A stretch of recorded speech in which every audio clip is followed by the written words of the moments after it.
David Frost here, introducing three men who are going to solve some of life's little riddles in this week's edition of Pull the Other One. Our three sages are Frank Carson, Mike Burton, and Ken Dodd.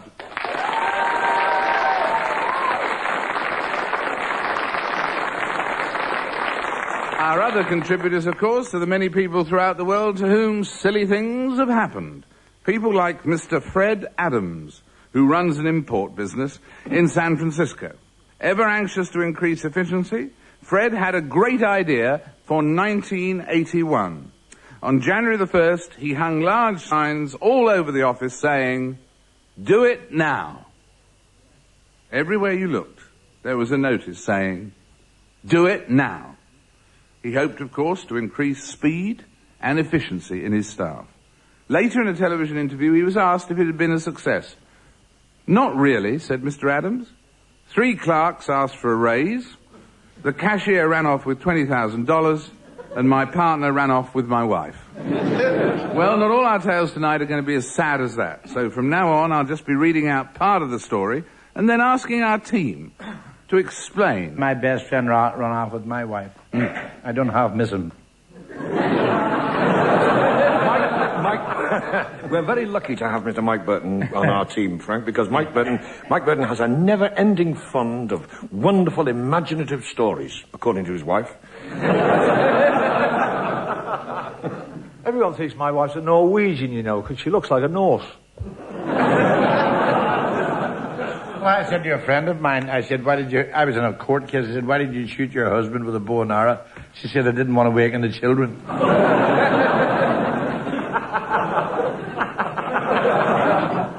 I've been very unlucky lately. In actual fact, at Christmas, I broke my finger pulling the wishbone. I thought you said you were at the unluckiest time of your life was when you broke your leg in the eye hospital. No, the unluckiest time for Frank was when his swimming pool burnt down. His library went up in flames and both books were burnt. And he's only just finished colour now for one.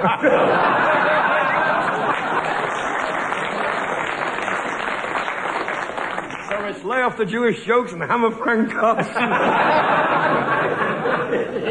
Right, well, let's see how you get on, friends, with Tall Tale number 1. In Newmarket last autumn, a dentist, Mr. Peter Cortez, broke the world record for the longest time to do a simple filling. In fact, it took him just over 5 hours to fill a single cavity in one of his patient's teeth. Why? Why did it take so long? Oh, this must be mine, with the teeth. All right. The teeth, because I'm the only one in our house who can eat a tomato through a tennis racket. And I can kiss a girl and nibble her ear at the same time. I saw this sign once outside this place. It said, "Painless dentistry."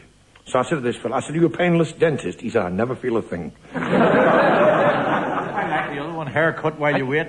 Yeah.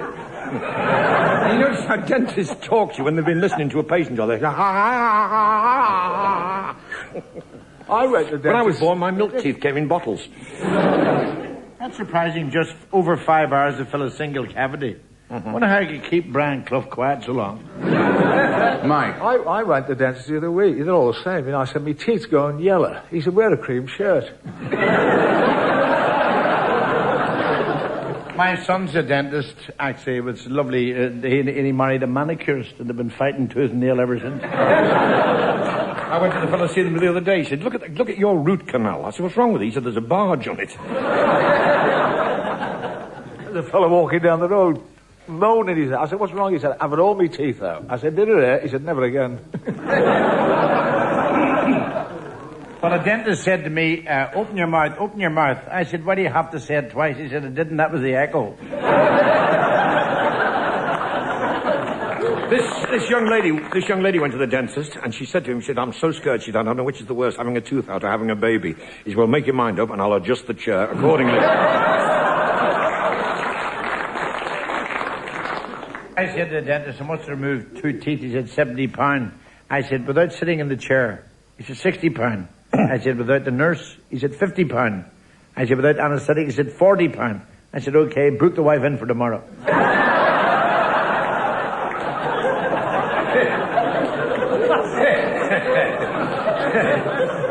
And when your missus went there, she said, "Just what these 2 teeth are." And when she woke up, every tooth in her head had been pulled out. She said, "What have you done that for?" He said, "Well, I'm in the union. You know, we say 1 out, all out." There was a scream, and the dentist said to this woman, "Have I touched a nerve?" She said, "No, I always swing from the light fittings."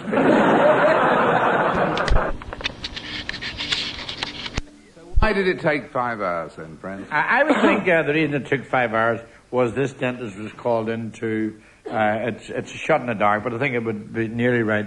He was called into the zoo to probably do something on an elephant's tooth or a rhinoceros's tooth. He's done it. I think. Frank Carson has done it again. Yeah, right, well. Spot on. Well, I thought it was a very... The dental job took 5 hours because the patient was, you got it absolutely right, Arusha, a 5-year-old circus elephant. Well, there you go. Mr. Curtis carried out the operation at the Animal Health Trust using mechanical drills and 3 months' supply of fillings. Well, it's so you very got lucky. it spot on. Yes, because I was reading the newspaper the other day, the same thing happened to a rhinoceros in Kenya. And it had a toothache, and they removed the tooth. Actually, in fact, those rhinoceros horns, they're an aphrodisiac, you know. But that's a fable. That's very untrue. Because a friend of mine, he'd a whole one of them, and he spent the next 6 weeks chasing Land Rovers. That's why I'm terrified. If ever I was went on holiday in Africa, I'm terrified of ivory poachers. Oh yeah. Well, see how you get on with the next story, because it's about somebody called Reg Dodd. London cabbie Reg Dodd still talks of the day he got a radio call to pick up a fare in St John's Wood just as he was passing the address in question. He stopped immediately, bounded up the steps and put his head round the open front door within 30 seconds of the client calling. Why did he come to regret his hasty action? Reg Dodd. That's my balmy Uncle Reg. Is it? He always goes to St John's Woods, the scenic route via Huddersfield. I've always wanted to be a cabbie, actually. Imagine going to work every day in a taxi. My dad used to be a taxi driver. He gave it up, though. He didn't like people talking behind his back. And not only that, as a taxi driver, you stop at the best hotels. Actually, in fact, I live in St John's Wood, and I'm selling my house there. If I get the money I'm looking for, I'm going to buy Scotland. Do you actually live in St John's Wood? I do, yes. Well, I must warn you now, there's a cross-eyed burglar going round St John's Wood. And if you see him looking through the window, you better phone your neighbour. What's St John's Wood, Frank? What are the rates like there? No, there's no rates, just mice.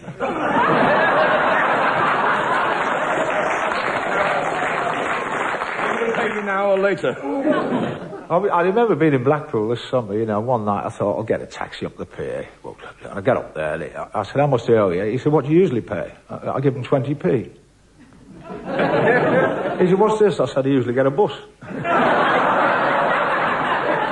Mind you, I think the London taxi drivers are absolutely superb. Aren't they wonderful? Wonderful men. They're a one-off. They'll do anything. Pardon? Should be. They'll do anything for you. They'll go anywhere. They'll go any errands for you. I said, will you go to this pizza parlour? He said, yes, I'll do that for you, Gov. I said, will you bring them round? He said, well, unless you want a square one. I said to a taxi driver this morning, I said, can you see me across the road? He said, hang on, I'll nip across and have a look. Well, you can definitely vouch that this man's name was Reg Dodd. Reg Dodd. There was a young fellow called Reg who sat with a girl in a hedge. Along came his wife with a big carving knife. Cut off his meat and 2 veg.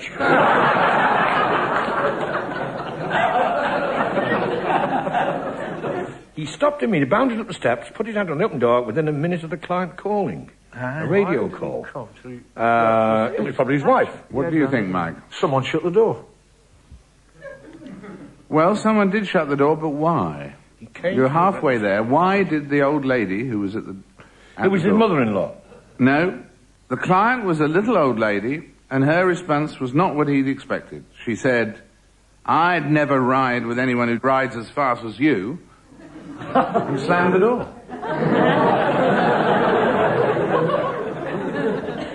So there you are, you see. You were close there. You got the slam the door there, Mike, but you didn't get the rest of it. I see. Here's a quick one here. A Surrey wife, who'd always assumed her husband was faithful, last year got a nasty shock. He said he was off on business, but while he was away, she discovered he was enjoying 2 weeks' holiday in France with a secret girlfriend. What embarrassing revenge did the wife take? Ooh, dear me. Infidelity. It's Yes. like the policeman who went home one night and found his wife in bed with 3 fellas. He said, hello, hello, hello. And she said, aren't you speaking to me then? I happen to know that Frank Carson thinks that infidelity is something you get out of 2 loudspeakers. I went away with the wife to France there a couple of weeks ago, and I drank so much when I came back and I had to pay duty. Talk about nasty shocks. I was in a hotel in Scotland one day, sitting in the window having my breakfast, and a caber came through the window. And the landlady said, take notice, it's only the post. I remember being on holiday in Scotland as well, and I said to the landlady, there's a crack in this plate. She says, that's not a crack, that's your bacon. Well, he complained to the landlady. He said, the plate's damp. Damp? She said, that's your soup. What kind of soup? She said, it's oxtail. But he said, it barely covers the bottom. She said, it didn't do much more for the ox.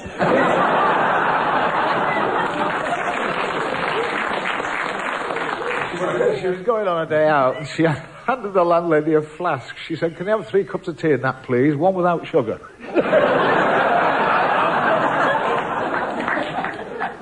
What embarrassing revenge did the wife take? What was the embarrassing What was the revenge? embarrassing revenge? We could probably think of some very, but... I think what she done was she went off with the secret girlfriend's boyfriend. No, what in fact happened was the betrayed wife hung a large sheet from an upstairs window to greet her husband's return. On it, writ large for all to see, were the words, "Welcome home, Tony and Sheena, after your holiday together in France, from the trusting fool you lied to." How about that for a The husband who said to his wife, he said, what do you think? He said, that milkman, he's boasting. He's going boasting. He said he's made love to every woman in this street bar one. And his wife said, I suppose that's that stuck-up bitch.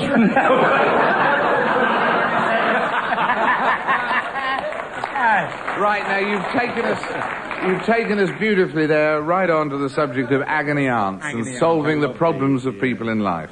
And our first query for the agony aunts this week is from Mr. Phillips of Portsmouth. We get a lot of letters from Portsmouth, don't we? Yeah. Why is that? Well, they used to be from Luton, but I think the people that wrote them from Luton have now moved to Portsmouth. Well, Mr. Phillips of Portsmouth writes, my problem is insomnia. I used to be a good sleeper when I was young and played lots of active sports. Now I'm 50 and only watch them on TV. So when I go to bed, I just lie there and think about the mortgage. I'm so restless, my wife now sleeps in another room. Is there any way of ensuring a good night's sleep, Mike? Take up active sports. Yeah. Go doing something like jogging. My granny, took up jogging when she was 82. Oh. Ran 5 mile a day. She's 97 now. We haven't got a clue where she is. My little uncle will eat when he goes to bed at night. He goes out like a light. He's got a little cord dangling out of his left ear. And Mike Burton once dreamt he was on a tropical island lying on the beach. The tide was coming in, gently lapping over him. He woke up and found he'd discovered his hot water bottle had burst. And even worse, then he discovered he didn't have a hot water bottle. The senior fellow was actually a road sweeper, and the boss told him if he swept a bit faster, he'd sleep better. Rip Van Winkle slept for 100 years. When he woke up, only one thing amazed him. The Archers were still on. Well, there was a fellow who actually slept, Rip Van Winkle, he slept for, 600 years? And his wife says, come on, Rip, you've slept for 600 years, just give me another 10 minutes.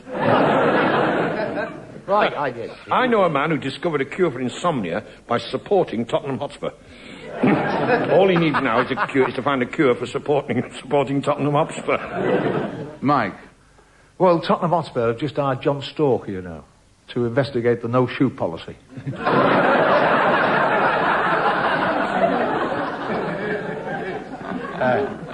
All right, well, the advice is then to really take up some other interests. As Mike says, get active. Get to it, Mr. Phillips of Portsmouth, and all will be well. Stop writing to us from Portsmouth. Next, a heart cry from a young lady in Leytonstone. I was excited when my boyfriend invited me to Burnham on Crouch. To do what? Who? Burn 'em on Crouch. Burn 'em on Crouch. Burn 'em on the couch. He said we'd spend the weekend messing about in boats. Oh, a likely story. Imagine my disappointment when we spent the whole time sailing. I got thoroughly wet and seasick. It seems he's a boat fanatic and expects me to join in. Is there any way a landlubber can get to enjoy sailing, or shall I have to give him up? Well, I would give her a bit of advice. Give him up. That is the worst thing in the world, boats. You know what a boat is? It's a thing you put in the water and pour one into it. You're safer standing under the shower and tearing up £20 notes. The greatest river in the world the Amazon. is the River Mersey. Mersey. Of course it is. The River Mersey. And when you hear, never mind the pollution, the greatest river in the world is the River Mersey. And what a thrill it is for us Liverpudlians like Mr. Burton and myself to hear the cry coming up from the great ships entering the Mersey, and they shout, "Hove to! Liverpool 7!" What about the captain? Then you come and they shout, "Avast behind!" Thank you. What about the captain said to Murphy, "Send an SOS." He said, "Right, sir. How do you spell it?" Billy Bennett used to say, "SOS, OSS, come the message from the wireless room down to the jetty. The cook brought SOS on a plate, sausages, onions and spaghetti." The sea was as smooth as a baby's top lip, not even a policeman in sight, and the little sardines had climbed into their tins and pulled down the lids for the night. There's a well-known fact, the well-known saying that a sailor's ambition is to have a port in every girl. And Well, there was an old man who worked in the Harlem Wolves, and he was dying. He was an old riveter, and he was lying on his deathbed, and he said to his son, "For you get 5,000, and you, George, you get 8,000, and you, William, you get 14,000. He said, "Daddy, where'd you get all the money?" He said, "It's not money, it's rivets." Right, let's move on now to our next tall tale. At a police road check near Beaconsfield, drivers were being stopped and quizzed by several officers, including a constable just out of training school. This young man walked to the middle of the road and leant in a car window and found himself addressing a very pretty girl. He asked her for a driving license. She smiled and said she hadn't got one. He asked her for her insurance certificate. She said she'd never had one. Nonplussed, the young constable called his sergeant over. What line of action did the sergeant advise? Mike. Oh, I was stopped by a policeman last week, actually. He said, "I'm going to give you a ticket." I said, "Is it a raffle?" He said, "Sort of. 3 of these, you get yourself a bike."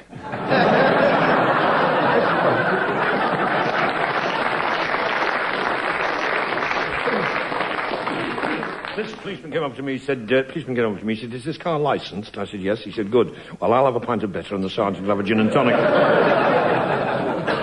Yes, the policeman stopped me and said to me, "Blow on that bag." I said, "Why?" He said, "My chips are hot." There's nothing worse at 11 o'clock at night when a policeman sticks his head through your car window and you've forgotten to wind it down. There was a fellow at the police station one night. He said, "I've lost my dog." He said, "What's it look like?" He said, "It's all white with a black patch over each eye." He said, "No wonder it's lost."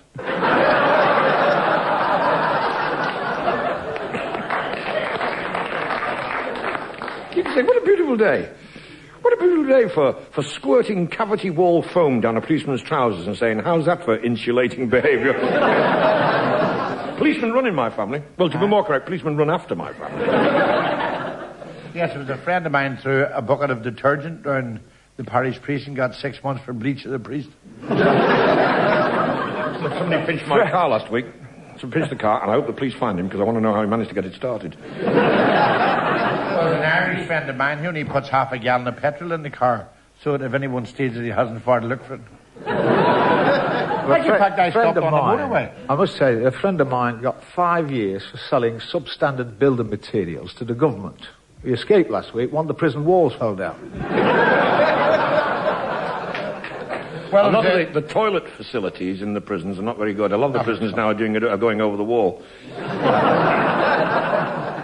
Well, there was a fella, I stopped on the motorway, I'd run out of petrol, it was on a hard shoulder with the old hazard lights going. And this fella saw me and he pulled in, he says, Are you Frank Carson, the comedian? I said, yes. He said, great. We're from Belfast. I said, yes. He said, so am I. Right. What's wrong? I said, a brown or a petrol. He said, okay. We're friends together. Follow me, I've got a full tank. There's a fellow stopped by a policeman. He said, your back light's gone. He said, my back light's gone. He said, it's only a bulb. He said, only a bulb? He said, it cost you £3. He said, £3? He said, why are you so upset? He said, where's my caravan? This policeman stopped me last October. He said, do you realise you've just driven through the lights? What's your excuse? I said, well, this is Blackpool. It is the illuminations.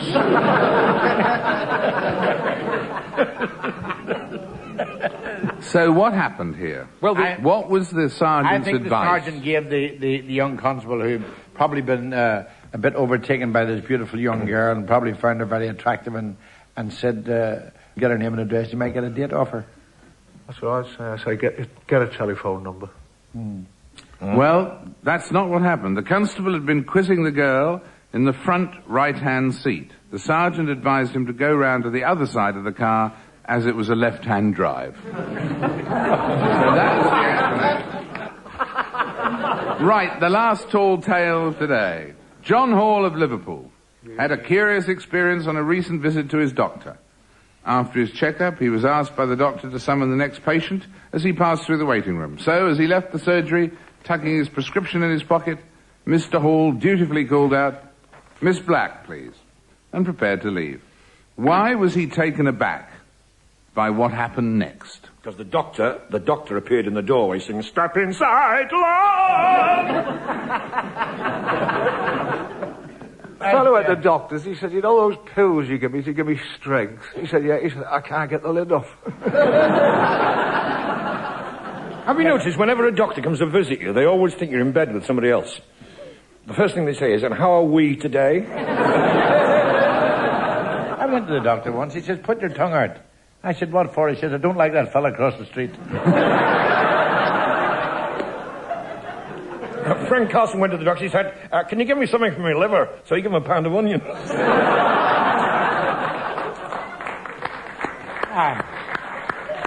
I went to the doctor's and he said, right, take all your clothes off. So I'm taking out clothes. And, you know, it's very embarrassing. You're sitting there, you know, and they put you on one of those leatherette chairs when you move. And,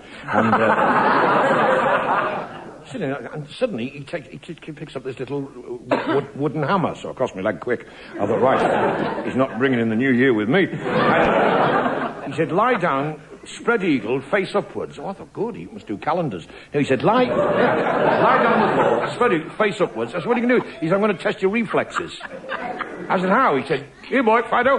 Here, boy. The biggest dog you've ever seen came in, and the doctor shouted, heel, heel, but it wasn't me heel he went for. They like the chunky bits, you know. What other profession is there where a man can tell a lady to take all her clothes off and then send her husband the bill? Well, now why was Mr. Hall taken aback by what happened next? I think he took the wrong door and walked into a snooker room where he shouted, Miss Black, and someone hit him with a cue. That's very creative again. He tried to read the prescription. Have you ever tried to read your own prescription? You know, you get the prescription from the doctor and you try to read it, and it's like schlurdle, birdle, glurgle, woodle, go. I rode on the buses for 3 4 times months a day. with one of them.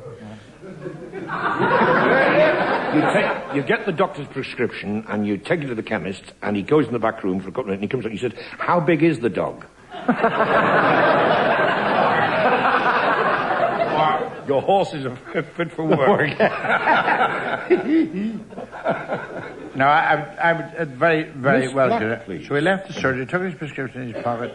There's a sporting connotation here because I went to the doctor's the other week and the doctor said that I really should be playing professional football.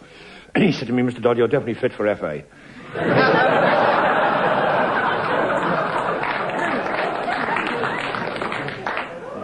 Well, in fact, what happened was this. Mr. Hall called out, Miss Black, please, and left the doctor's. 100 yards down the street, he was aware of someone following him. Mr. Hall turned, and the little white-haired old lady said, I'm Miss Black. Where are we going? Sorry. That's a sweet tale. Oh, sorry. Any further thoughts on the subject of doctors? Oh, yes, doctors. The subject, I think there's more comedy because we're all frightened, you see. We go to the doctors and everybody's scared. You go in the doctor's insulting room and he says to you, he said, are you paying or shall I hurt you? I said, no. I said, take all your clothes off. I took all my clothes off. We went to the next room for a laugh. And he came back in. He said, you'll have to diet. I said, what colour? He said, no, that's got nothing to do with it. Well, I said, I'd like a second opinion. He said, you're ugly as well. All these gags. You know, have you ever noticed when you go to outpatients? Going to outpatients, it's like all Yorkshire on wooden chairs. Yeah. And the people at the back don't even know the war's over. The other thing, I haven't seen you at the doctor's lately. No, I've been ill. Or a beautiful young girl and her mother went into the doctor and he said to the girl, okay, take off your blouse and bra. She said, it's not me, it's my mother. He says, put out your tongue. Michael. I was in the surgery a few months ago and there's flies everywhere and I said to him, why don't you get some fly papers in here? He said, do you think they'll read them? He went, this is true. He went round the corner to the shop. He said, is this flit any good for flies? She said, no, it kills them. This man was in hospital and he woke up, he had rather a nasty operation. This fellow woke up and all the blinds were down. You know, all the blinds were down in the room, the recovery room. And he said, what's all the blinds down for? And the doctor says, well, to tell you the truth, he said, there's been a fire in the building opposite. He said, we didn't want you to think the operation hadn't been a success. And on that note, friends, I'm afraid that's all we've got time for. If you have any tall tales to amaze us with, or personal problems you'd like discreetly aired, we'd love to hear from you. For now, this is David Frost saying, thank you for joining us on behalf of Ken Dodd, Mike Burton and Frank Carson. Not to mention Andrew Palmer and NELL Brennan, who devised and researched, and of course our beloved producer, Mr. Edward Taylor. We hope you'll join us again as soon as possible. Next time, it's time to pull the other one.